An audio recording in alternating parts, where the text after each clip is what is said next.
Hi everyone. So in today's video, we are going to talk about Djokovic being the greatest of all time. So we'll discuss the points that are in favor of Djokovic.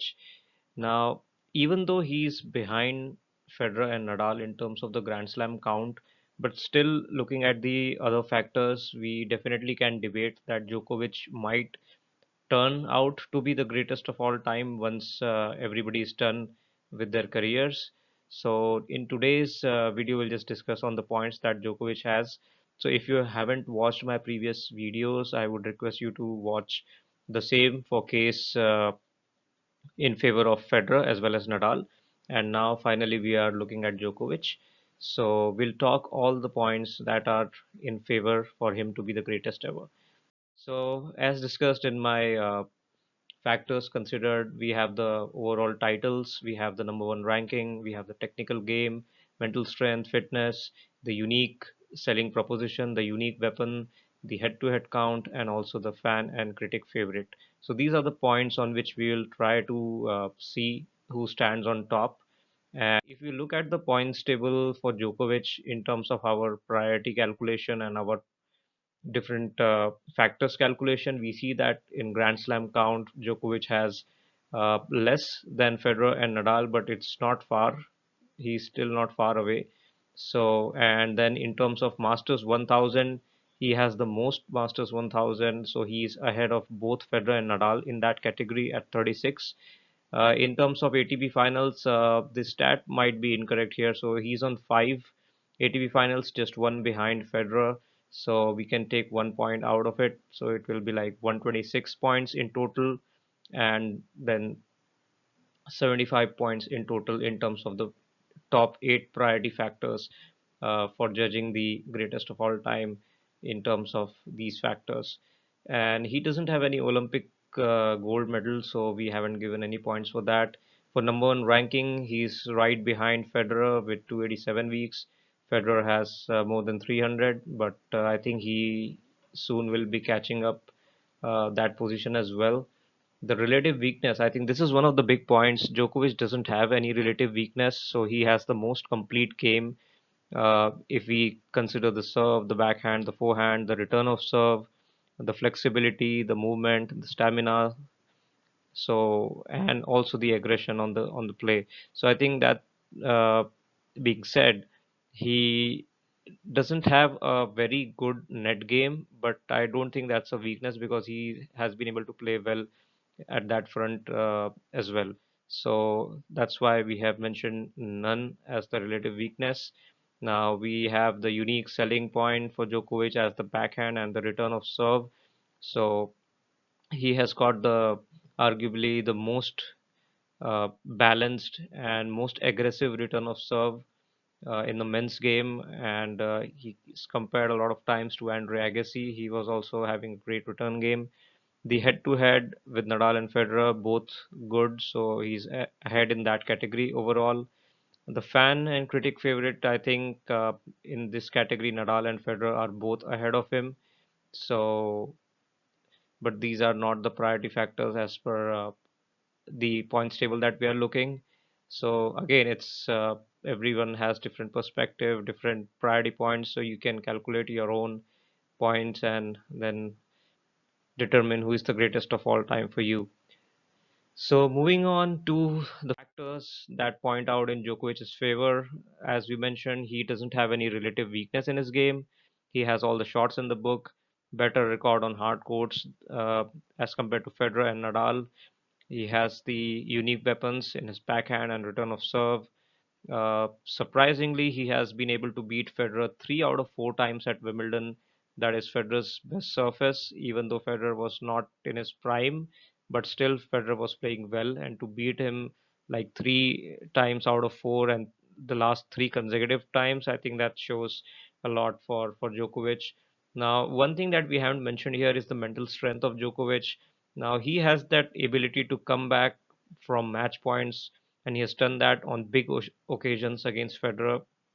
He has also done that a few times against Nadal when he was on the brink of losing just 1 or 2 points away, and then somehow he managed to still win the match. He has done that against Murray and a bunch of other players.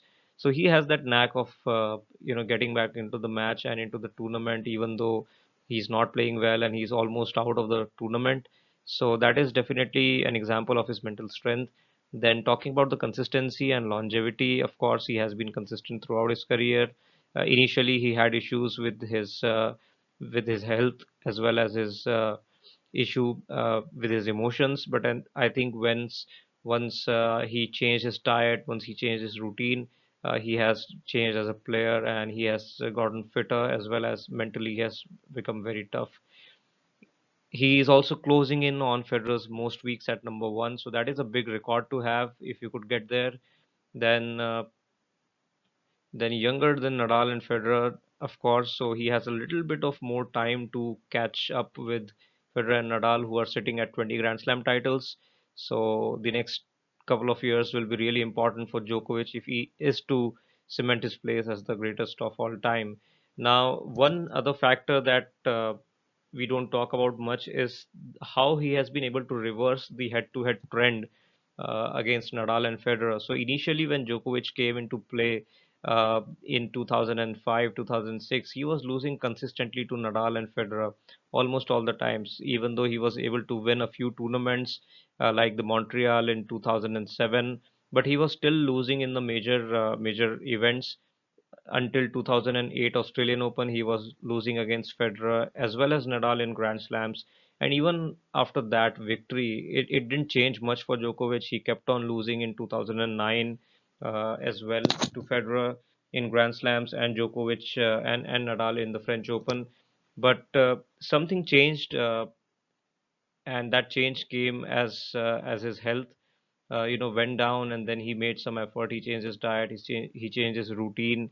He brought in different coaching team into his overall team. And then the Olympics, or not the Olympics, then the Davis Cup of 2010. He played some close matches there, and something clicked in him mentally as well. And after that, I think once he got over that hurdle and he changed his routine and everything. So at the start of 2011 and also in the US Open of 2010, we could definitely see how Djokovic was rising and his game was improving overall. And mentally also, he was able to play really well against Federer in that US Open semi-final match, where he was 2 points, 2 match points down, and he was able to play really aggressive on both those points and able to get that match as well. And that was a big victory against Federer at such a important moment such a close match. And even though he lost to Nadal that year, Nadal was playing excellent in that US Open. But then in 2011, Djokovic was almost unbeatable. So that is probably another point. Like 2011 was the year where he actually dominated both Federer and Nadal, and he was able to beat them multiple times and comprehensively. I would say Federer did beat him in the French Open and also in the US Open. He had a couple of match points. But when you talk about Dubai and the other tournaments like the Indian Wells, so in the hard courts, it looked like Djokovic was always having the upper hand. Also in the Australian Open, he beat Federer comprehensively in straight sets.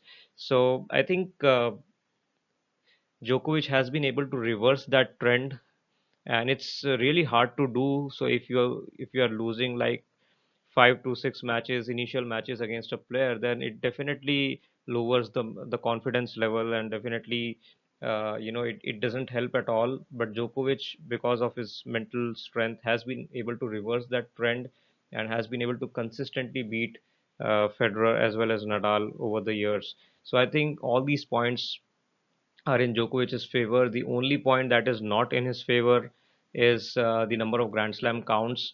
Definitely, it's 17, and it needs to be, I think, above Federer and Nadal uh, to make him a possible contender of the GOAT debate.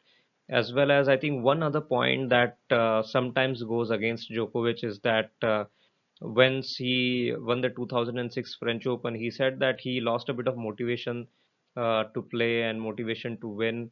So I think that is sort of a point that some people might argue that that never happened with Federer or Nadal. Even though they were not playing well or even though they were losing, they always had the motivation to win and play well. And I think that is something that Djokovic has admitted himself, that he lacked a bit of motivation, but somehow then he changed it around and came back after 2017. He was also injured at that time. So right now, I think he's at the position where he wants to be. He's motivated, he's playing well. He has some emotional issues on the court, but I think he is improving as a player. So that hasn't cost him much, apart from one Grand Slam, I would say, even though there was no guarantee. But I think with Federer and Nadal's absence, Djokovic had a great chance to win at the US Open this year and get to 18. That would have helped his cause. But nevertheless, if he is able to get above the count of 20 and get 20, I'm saying right now, but maybe Nadal and Federer can win more. So if Djokovic is able to win more than Nadal and Federer in terms of Grand Slams, then I think all the other records would also come into his favor, because he would be definitely winning a few Masters 250s and Masters 500 titles, and improving his overall title count, as well as he would be ranked number one, and close in on the Federer's record for most weeks at number one. So I think if all these three or four records get broken by him, then I think he will have a very, very good chance to be called as the GOAT. Because even right now, few of the critics and pundits say that he has the best game in business. He has been able to beat Nadal and Federer comprehensively a lot of times on various surfaces, and I think he's the closest person who has come to beat Nadal even on clay. He has beaten him in like lower tournaments, not and also once in Grand Slam. So I think definitely he's the closest to Nadal on clay, and I think if he continues to play this way, he has a very good chance to become the GOAT. And the next couple of years will be really important for all the three of the players. Federer might be playing his last year or maybe last 2 years. Nadal definitely has talked about his retirement as well. So right now, even though he's playing well, but definitely he might push a little bit for a year or 2 years. But Djokovic seems to have like 3 or 4 years if he can maintain his fitness and play selective tournaments. And if he can play well for 4 years, he will get a lot of chances to win like five more Grand Slams, and become the greatest of all time in terms of the Grand Slams won. So let's just see what happens for the next couple of years. But looking at the his overall record, I think there are just a few points that are still in favor of Federer and Nadal.